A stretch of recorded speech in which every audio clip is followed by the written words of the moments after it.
Hoje é noite de voltarmos a receber Pedro Nascimento, vamos até Mafra, vamos falar, obviamente, de Fórmula 1, mas não só, e hoje até vamos começar de uma maneira diferente, e tal como já puderam perceber, nada combinado. Portanto, mais uma vez recebo o Pedro sem ele saber o que é que o espera, ele ainda está muito sorridente, as coisas ainda estão a correr bem, mas quando ele vir depois até ao 7º ponto que temos aqui guardado, aquele sorriso vai desaparecer. Mas pronto, vamos esperar mais à frente. Mas ele já sabe que não.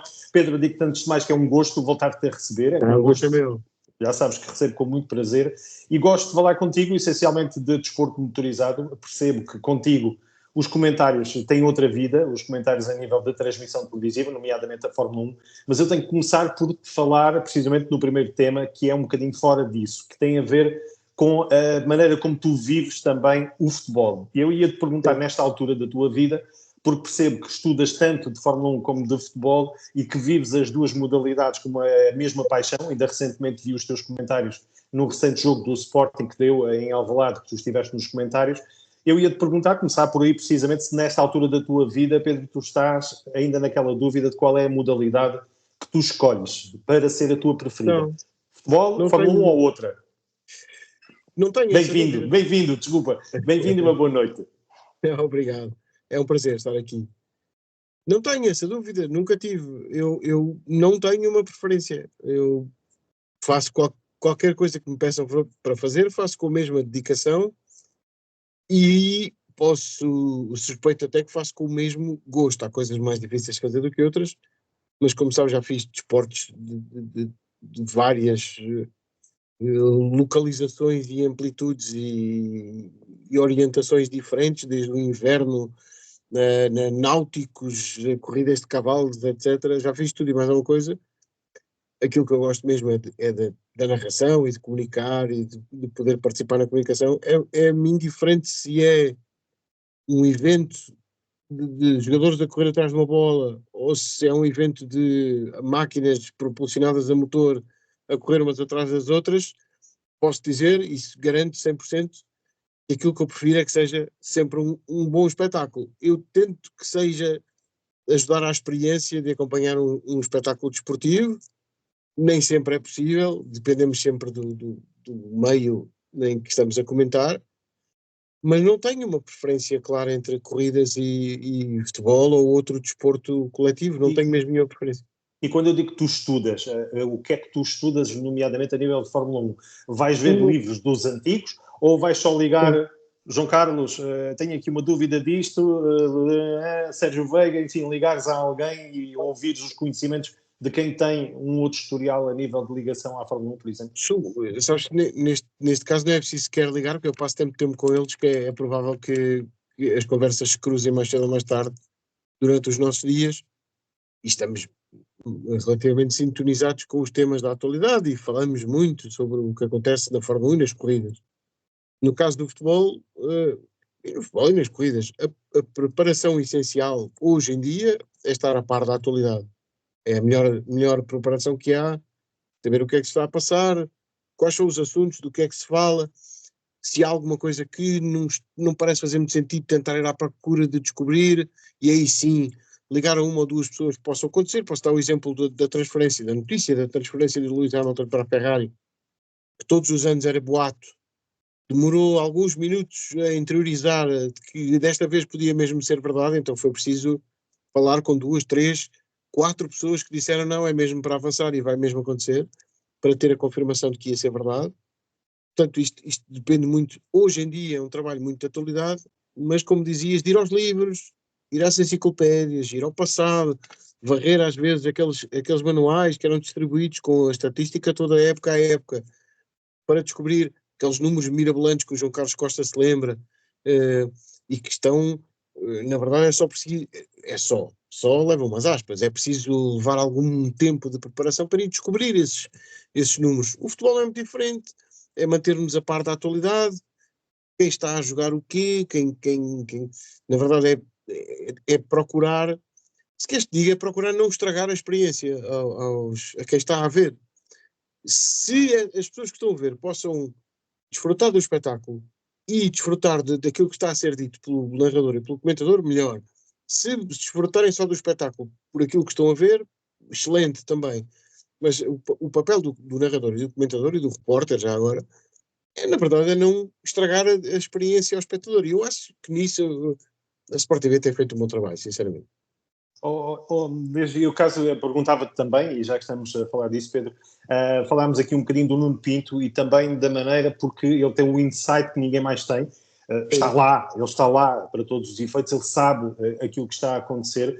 Ele chega a ter ocasiões em que te conta tudo, mas pede para não contares? Ou é o caso em que não posso dizer nada porque foi-me prometido segredo e não te vou dizer, mas como é que é esse nível de conhecimento que o Nuno consegue acrescentar? O famoso win-way a quem vamos saudar. Tudo o que pode acrescenta. Quando há um assunto do qual ele não pode falar, ele por simplesmente não fala comigo. Não é assunto entre nós. Eu não lhes vou perguntar quem é que investe na Aston Martin, da mesma maneira que ele não me vai dizer amanhã tens que dizer isto ou aquilo. Acho que estão bem definidas as fronteiras essencialmente, isto não há aqui nenhuma mística, nenhum grande mistério. Ele adora o mundo das corridas, dos automóveis, das corridas a motor, e isto para ele é um bocadinho o sentido da vida em que ele se insere, a partilha que ele faz, e agora esta opinião que ele tem sobre o incidente entre o Fernando Alonso e o George Russell na Austrália.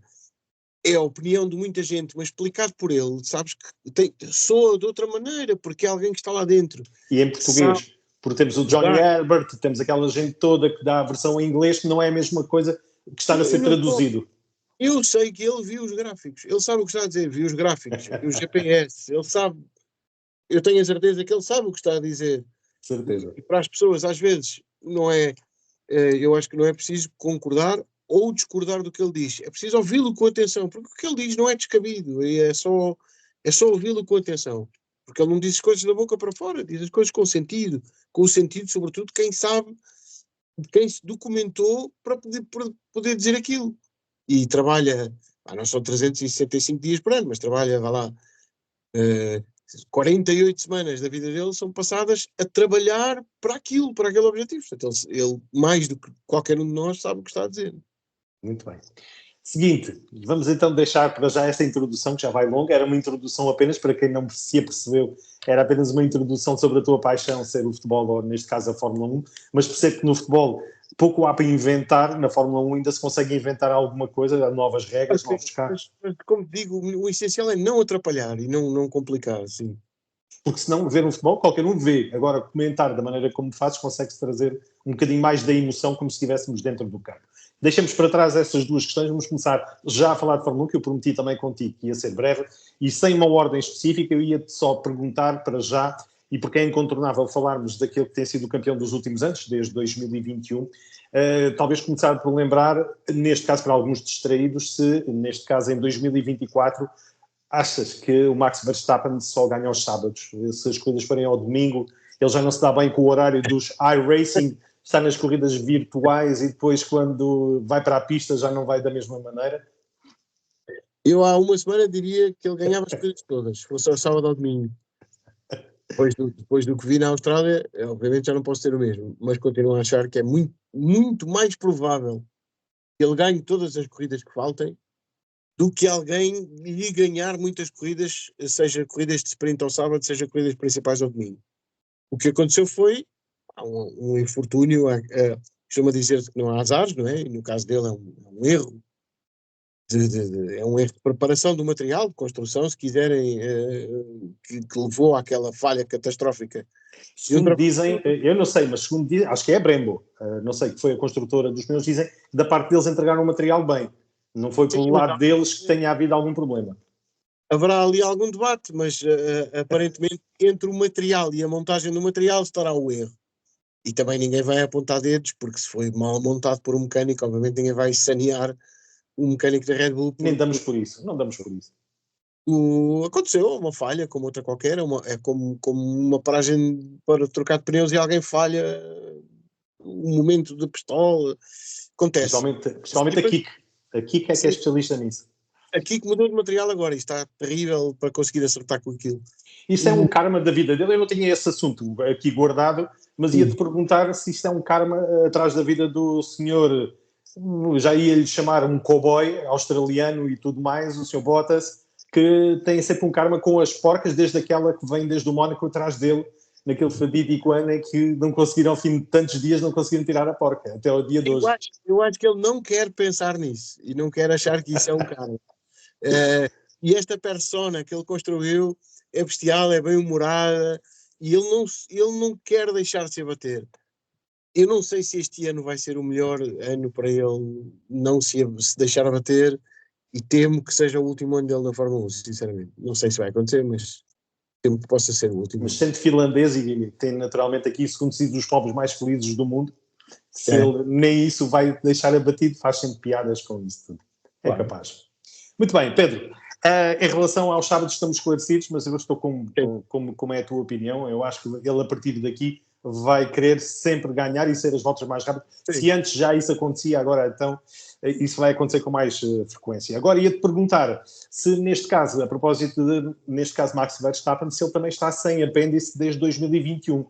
Porque dá-me aquela ideia de que a partir de 2021, sem apêndice, não parou de ganhar e isso é campeão. Será? Ele, na verdade, tem dois apêndices fundamentais. Tem o Helmut Marko, que é o seu incondicional defensor, protetor, se quisermos, e o Adrian Newey, que é o seu incondicional criador daquele monstrinho que ele guia de uma forma que mais ninguém consegue guiar. Basta ver o colega de equipa dele e as dificuldades que tem para se adaptar ao mesmo tipo de material. Mas não pões aí um terceiro, nem o pai, nem Horner. Aquilo, neste momento, ele é a peça fora desse tabuleiro entre eles os dois? O pai, segundo ele próprio, Max Verstappen, foi fundamental na criação deste animal competitivo, com todo o respeito, que é o Max Verstappen. E o Christian Horner, foi o que falaste? Sim, sim. O Christian Horner é responsável pela gestão de uma equipa, mega equipa, super bem preparada para o sucesso. Não tenho a certeza que o Christian Horner tenha impacto direto no desempenho do Max Verstappen, mas eu estou a dizer isto sem... Lá está, eu não sou Nuno Pinto, eu não tenho aqui os gráficos para poder dizer isto com certeza absoluta. Eu acho que o Christian Horner é fundamental na gestão daquela equipa e sobretudo daqueles egos todos, daquela gente toda, do qual eventualmente o maior dos egos até seja o dele. Isto é alvo de debate e daria horas de conversa, mas o trabalho essencial do Christian Horner é que aquela equipa nunca perca o norte e sobretudo nunca perca estes trunfos. O Max, a gestão de engenharia ao serviço do Max Verstappen. Eu lembro que o engenheiro de pista do Max Verstappen é o chefe dos engenheiros de pista todos, incluindo o engenheiro de pista do Sérgio Pérez. Toda esta gestão complexa de gente, de recursos técnicos, de recursos financeiros, tem um cérebro que é o Christian Horner. Diretamente da percepção do Max Verstappen, tenho dúvidas que ele tenha realmente influência. Não tenho visto, estava a tentar me lembrar da engenheira também que estava no muro das boxes. Ana Schmidt. Ana Schmidt. Sim, eles vão à vez ao Grande Prémio. Ok. Já há uns tempos esta parte, ela e o outro engenheiro, chama-se Will Courtanet. São os dois... A propósito disso, não percas o raciocínio, vai ser difícil, eu sei, Pedro, mas tu vais ver aquele manual. Eu em tempos e durante muitos anos tive sempre essa revista in Fórmula 1, portanto um livro com os engenheiros, aquilo tudo, porque tu conheces e sabes o nome dos engenheiros todos, praticamente, pelo menos aqueles que aparecem na televisão, ao menos isso, tu conheces os nomes de cor. Essa também é uma das tuas bíblias, onde tu vais buscar informação, onde é que tu descobres o nome daqueles que estão por trás daqueles que aparecem na televisão. É mais ou menos uma mania, sabes? É um bocadinho uma mania. É ver alguém e dizer, eu não sei quem é aquele. E rapidamente perguntar a duas outras pessoas, olha, quem foi aquele que apareceu no muro das boxes ao lado do Christian Horner, etc. E rapidamente alguém me diz, aquele é o novo responsável, imagina, é o novo responsável pelos amortecedores. E chama-se Zé António. E eu não sei, é uma curiosidade, não sei se é macabra, se não, mas é uma curiosidade de tentar perceber quem são estas pessoas. E já percebemos... E fixar os nomes deles. Há lá portugueses este ano ou não? Na Red Bull, diretamente na equipa que trabalha com o Fórmula 1. Estou a dizer a nível Fórmula 1 no geral. Há vários portugueses. Há um português que trabalha sobretudo ligado logística, organização na Alpine, aquilo na Alpine não está fácil, não creio Nem que vá vamos falar sobre isso, exatamente. Não creio que Podemos falar da costela portuguesa da namorada, vamos lá, ou que seja do Gasly, o gaseoso que tem ali um namoro, segundo dizem, já muito firme.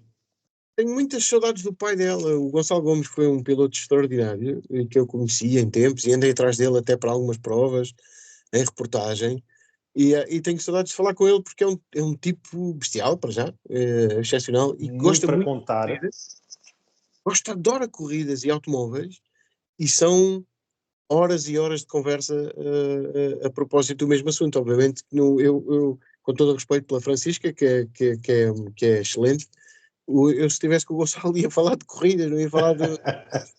E a McLaren e Gonçalo, portanto aquilo é inerente a uma coisa e outra. Muito bem, já estamos aqui a passar um bocadinho mais, faltava só dar aqui uma nota de rodapé também, a questão do pai Jos estar quase a ser campeão de ralis na Bélgica. Só deixar essa nota também para quem está um bocadinho mais distraído.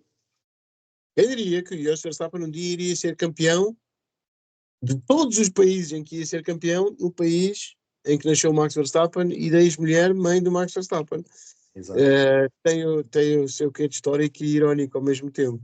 Fica também essa nota de rodapé.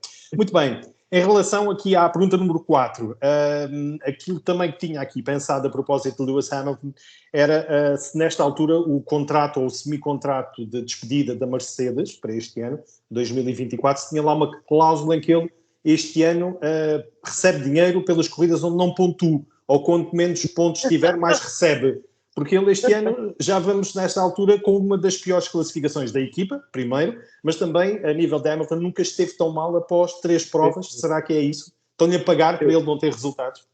A reação que ele teve ao Luís Vasconcelos, o repórter da Sport TV na Fórmula 1, em que ele fez aquela cara, sabes, aquela cara com as sobrancelhas para cima a dizer: vai ser mais um ano assim.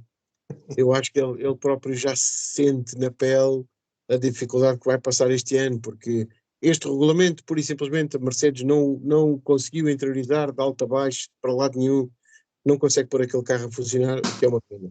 Mas depois vai lá o Adrian Newey, agarra naquele carro e põe-o a ganhar. Talvez seja mais ou menos assim. Se acontecer, não está fora de hipótese, se acontecer. Sabes que o Newey já namorou aquele carro. Sim, Ele já teve com a sua pastinha a olhar para ele e a pensar: e será que isto funciona? Será que eu consigo pôr isto a funcionar? Não sei se não vamos ter uma surpresa mais cedo ou mais tarde. Muito bem. É uma hipótese dele rumar a outros ares, a tomar outros ares, embora seja a Inglaterra a mesma, mas com outro cartão para abrir as portas do que este que ele tem agora. Muito bem. Break test é a pergunta seguinte, pergunta número 5.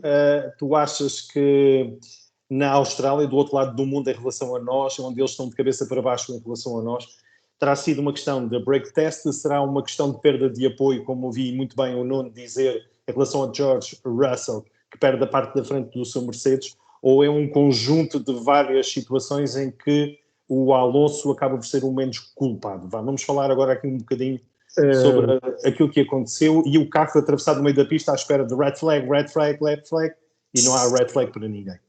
Eu li há pouco alguém partilhou uma declaração que atribuiu ao George Russell, que eu neste momento não sei, não tenho maneira de confirmar se é mesmo dele ou não, porque isto das redes sociais, como sabes... Inteligência artificial, Kate Middleton, tudo isso. Estamos num mundo terrível em que já não podemos confiar em ninguém, salvo seja, e temos sempre que duplicar ou triplicar as confirmações para saber se é verdade. Mas li há pouco uma citação atribuída ao George Russell em que ele diz: não, o Alonso não teve culpa nenhuma, a culpa é minha. Se um piloto diz isto, e se for realmente verdade, eu tenho que acreditar no que ele diz. Da mesma maneira que tenho que acreditar naquilo que diz o Fernando Alonso, que diz: não, eu simplesmente tentei preparar o melhor possível a saída da curva. Sabendo o histórico do Fernando Alonso, sabendo os antecedentes todos e sabendo o piloto que ele é obviamente provável, para não dizer 100% possível, 100% confirmado, que o Fernando Alonso fez de propósito para preparar melhor a sua saída, enquanto prejudicava a vida ao seu adversário. Quem é que não faria isto? O Nuno Pinto deu o exemplo dos karts. Quem é que não atrasa deliberadamente o adversário, sabendo que quanto mais tarde ele voltar ao acelerador, quanto mais tarde ele acelerar, mais difícil me apanha. Portanto, isto é Isto estamos a falar tudo em milissegundos, não é? Isto acontece em milissegundos. O George Russell percebeu, sentiu o faro, disse, é agora, eu vou-me aproximar dele, vou ultrapassar, e talvez tenha negligenciado a eventualidade de chegar, perder o apoio aerodinâmico na frente do carro, escorregar, a traseira sai, e a partir daí, naquele ponto da pista, como se viu pelo acidente do Albon, e pela própria saída do Fernando Alonso do mesmo sítio nos treinos. E Algar, Dennis Algar, também na curva 6. Foi bater no mesmo. Portanto, a partir daí é muito difícil evitar o pior, digamos assim. Se eu acho que o Alonso devia ser penalizado, não acho. Se eu acho que a culpa é do Fernando Alonso, também não. Não acho que a culpa é do Fernando Alonso. Se acho que tem que haver um culpado, não. São coisas das corridas. É terrível para o George Russell, porque vem atrás, é ele que vai tentar ganhar uma posição e apanha um adversário astuto que simplesmente usa um subterfúgio que não é legal travar numa corrida, pois não? Não é legal travar numa corrida. Podemos dizer que um piloto que trava 200 metros antes do ponto ideal de travagem está de facto a ter uma conduta errática que não se coaduna com o normal naquela circunstância. Mas não é proibido. Que é o normal. Não é proibido um piloto travar, ou desacelerar, ou reduzir de velocidade. E não tenho nenhuma predileção especial ou antipatia especial em relação ao Fernando Alonso. Acho que é descabido e, sobretudo, estão a passar uma mensagem errada, não aos pilotos de Fórmula 1, que eles sabem muito bem as linhas com que se cosem, estão a passar uma mensagem errada aos miúdos da Fórmula 2, da Fórmula 3, às miúdas da F1 Academy, aos miúdos da Fórmula 4, do FRECA. Estão a passar uma mensagem errada que é: tu não podes incitar, não podes estressar o teu adversário, como se isto fosse possível. Tu não podes induzir o teu adversário em erro, como se todo o jogo de uma competição não fosse tentar explorar as debilidades de um adversário. E aquela palavra do representante dos pilotos, vamos dizer assim, na direção de corrida, teria sido suficiente para desempatar a alguém que já lá passou? Sendo o Johnny Herbert, sim. Sendo o Johnny Herbert e tendo todos os antecedentes que tem de, não posso chamar ódio porque é uma palavra muito forte e não se encaixa aqui, mas tendo todo o histórico passado de criticar abertamente o Fernando Alonso, eu diria que o Johnny Herbert terá feito o esforço mínimo possível para julgar o assunto de forma imparcial. Mas eu não sou ninguém para dizer que o Johnny Herbert não foi imparcial. Não sou absolutamente ninguém para dizer isto.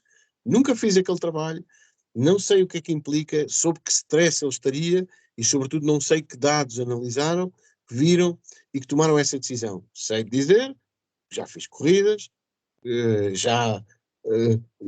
ganhei vantagem, já perdi vantagem, já apanhei com o adversário nas costas, como me lembrava no Pinto no nosso podcast.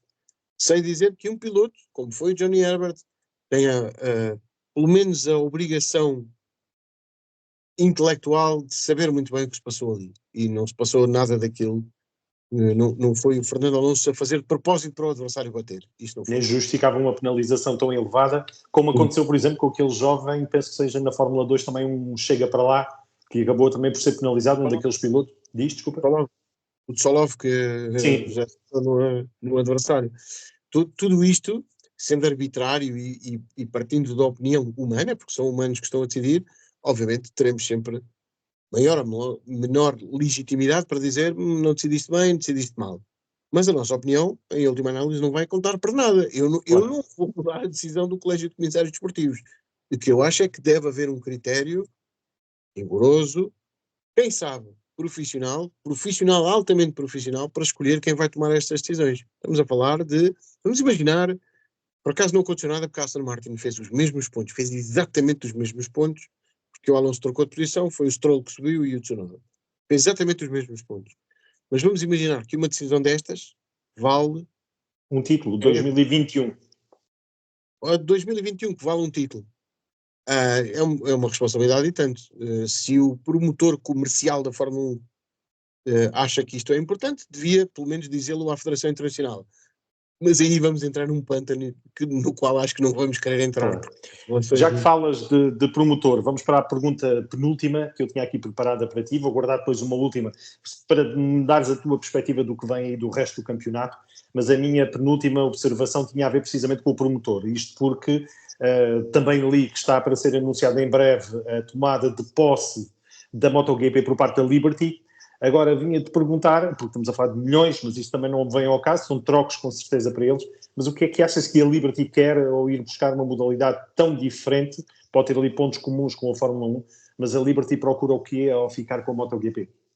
Eu acho que a Liberty neste momento quer é ficar com aquele capital de espectadores que não liga às 4 rodas, mas que se concentra muito no desporto das 2 rodas, e quer ficar com essa parte do desporto, quer ficar obviamente com o resultado comercial do MotoGP, que não há de ser pouco, e que é uma modalidade bem instituída e com certeza dá dinheiro, no prejuízo não dá de certeza, senão não estariam tão interessados. Por outro lado, eu acho que a Dorna e a família Espeleta neste momento está interessada em capitalizar-se o melhor possível para, se tiver que vender, que venda pelo melhor preço possível. A integração do MotoGP e da Fórmula 1, por impossível que pareça, muito difícil imaginar que mesmo circuito, mesmo local, no mesmo fim de semana tenha corridas de uma e de outra coisa. É muito difícil imaginar, primeiro porque não há espaço para tudo, depois as condições de segurança serão outras, a formação dos comissários é outra, tudo isto está relacionado. Mas a exploração do negócio da mesma maneira por parte do promotor da Fórmula 1 não é descabida. Isso resultou na Fórmula 1 e eventualmente na cabeça deles o que vale nesta altura é pensar, é capaz de resultar no MotoGP também. E se a Liberty, podemos discutir todos os motivos que levaram a isto, mas se a Liberty transformou um negócio que era de milhões em multimilhões, se calhar pode fazer o mesmo no MotoGP, não está fora de hipótese. A propósito disso, tiveste a ocasião de ver, neste fim de semana sem Fórmula 1, viste MotoGP? Foi no mesmo fim de semana. Foi no mesmo fim de semana. Sim, horas diferentes, vamos dizer assim, que já estava... Foste à cama ou não? Pronto, porque o último tema é precisamente a cama. Não, eu estava a ver assim com o olho aberto, com o olho aberto. Não, consegui ver as corridas de MotoGP, o ambiente estava fabuloso, aquilo que se passou ali no Autódromo Internacional do Algarve estava incrível. Li um comentário de alguém que dizia que nunca viu este tipo de apoio a um piloto, a não ser em relação ao Valentino Rossi, o que é um sinal excelente do apoio que o Miguel Oliveira teve, e desfrutei muito das corridas, dos duelos, o duelo do Bagnaia com o Marques, da escalada na classificação do Pedro Acosta, que já anda a acompanhar dos escalões das categorias de promoção e que já fica um miúdo fora de série. Continuo a achar que o MotoGP está um bocadinho refém dos espanhóis e dos italianos. Não sei se é um problema, se é uma característica, como costuma dizer-se na minha família. Não sei se é feitio.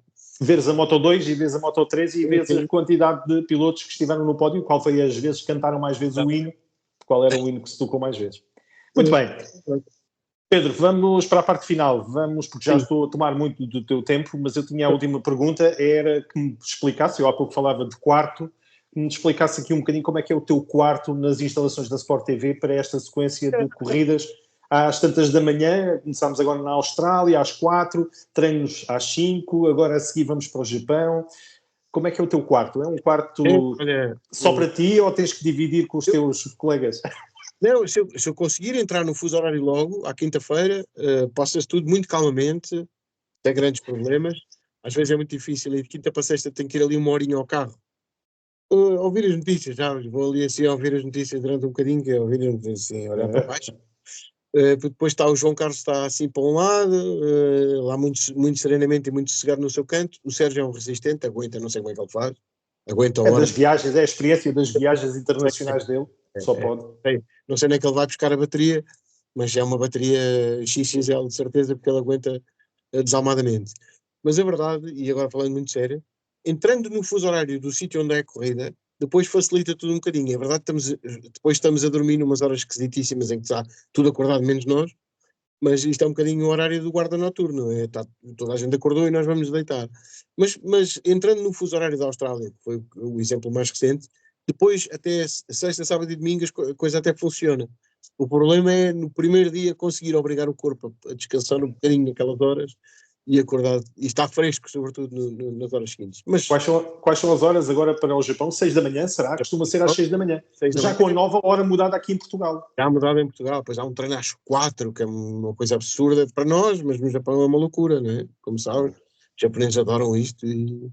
Mas pronto, acho que vai valer a pena mais uma vez ver tudo de fio a pavio, porque como se viu na Austrália, parece que é só um treino e no entanto temos aquela situação incrível da Williams ficar sem um carro e da história toda à volta de ter só um carro, etc. e tudo o que deu a falar. Muito bem. Terminamos então, Pedro. Diz-me o que é que esperas do resto do campeonato, nesta altura que já foram 3 provas, faltam 21, também não são assim tantas, é como um campeonato das antigas maneiras, como nós conhecíamos. O Sim. que é que esperas até ao final desta temporada? No Japão, pelas características do circuito e por ser um circuito espetacular e pela quantidade de curvas e tipo de curvas que tem, em princípio a Red Bull volta a dominar. Mas depois vem a China, temos que nos lembrar que estes carros, esta geração dos carros de Fórmula 1 nunca correu na China. Aquele circuito que em si, pelo desenho, pelas características do circuito, aquela curva 1 muito enrolada, a sequência das curvas rápidas, a reta enorme que tem na parte de trás do circuito. Estes carros nunca andaram lá. Eu acho que vai dar uma grande corrida na China, que ainda por cima é o primeiro fim de semana de sprint. Por isso tenho muita ansiedade para ver como a Ferrari, a McLaren e a Mercedes, sobretudo estas 3, reagem à Red Bull no Japão, partindo do princípio que é muito difícil contrariar a Red Bull no Japão, e depois como é que a Red Bull vai reagir ao primeiro fim de semana de sprint, num circuito em que não há muitos dados, não há nenhum dados com estes carros, e sabendo nós que a Red Bull faz daquela transição entre a sexta e o sábado, uma das suas forças maiores, que é quando tem o simulador a trabalhar e a fábrica a trabalhar, e não vai ter isto para o próximo fim de semana de sprint, porque já vai ser tudo a contar. Eu acho que vai ser muito interessante. E o resto do campeonato? O resto do campeonato Red Bull, vai ser o com mesmo. a Honda já a pescar o olho à Aston Martin, já com as instalações na Europa. Sim. Se a Red Bull não põe a mochila às costas e não começa a preparar-se para fazer outras coisas, mas ainda falta mais de um ano, portanto é provável que isso não aconteça. O mais provável de acontecer é a Red Bull e o Max Verstappen dominarem a época toda. E a Ferrari, com o senhor sem apêndice. A Ferrari, tenho a dizer que está a fazer um excelente trabalho de recuperação. Eu próprio não esperava que a Ferrari estivesse tão perto da Red Bull em qualificação, e está. Ainda vai demorar algum tempo para estar em cima da Red Bull em corrida, mas os sinais são bons. E os da McLaren também não são bons sinais. E, apesar disto, acho que vai continuar a ser Red Bull a dominar. Vamos ter Fórmula 1 com certeza com bons motivos de interesse daqui para a frente, seguramente. E com os comentários do Pedro Nascimento, naturalmente, e toda a sua equipa. Mando-te um abraço, Pedro, obrigado pela oportunidade. E encontramos por aí nas corridas. De noite, já sabes, podes contar com alguns tweets da minha parte para te manter atento e, neste caso, acordado. E vai ser com gosto que vamos acompanhar a vossa transmissão. Recebe um abraço, Pedro. Um abraço, saudações para Évora, esse lugar lindo. Tenho saudades. Que continua à tua espera, e os cumprimentos também para o resto da equipa, que vai com certeza ter bons motivos para de noite, quando todos estiverem a dormir, estar ali na galhofa para se manterem acordados com os palitos para manter os olhos abertos. Esta fotografia vai ficar bem. Um abraço grande. Um abraço, uma boa noite, Pedro, e obrigado mais uma vez. Obrigado.